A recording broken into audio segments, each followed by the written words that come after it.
मिनश्शैतानिर्रजीम बिस्मिल्लाहिर्रहमानिर्रहीम।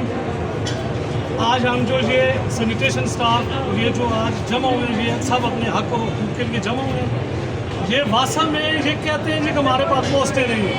जब पता चलता है 12 बंदे 13 बंदे 50 बंदे जो बाहर से भर्ती करके ले जाते हैं, हमें ये बताया जाए कि हमारे बच्चे किधर जाए, किस अदारे में हम जाए। यहाँ पर ये कंपनी बनी या हमारे लिए अजाब बन गई।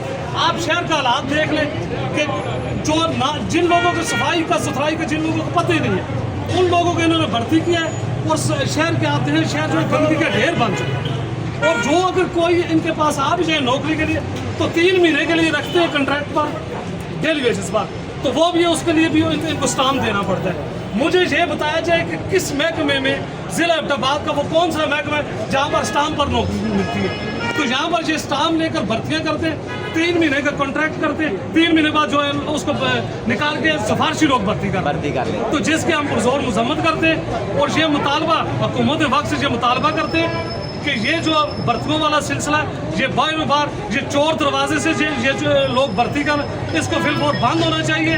ये शहर हमारा अपना है। आप शहर में जाएं, इनको ये पूछें इनकी कारकर्दगी क्या है, वासा की क्या कारकर्दगी है।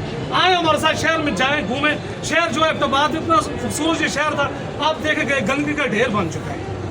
दूसरा तनख्वाह का ये मसला, अभी TMA से हम इनको ग्रांट भी देते हैं, TMA एबटाबाद इनको ग्रांट भी देता है, फ्यूल भी देता है, सब जो है मेंटेनेंस जो है और जो तनख्वाह के पैसे जो आप ये इनको पक्के जो मुलाजमीन है, रेगुलर जो मुलाजमीन है, उनके पैसे जो है इनको TMA एबटाबाद दे रहा है।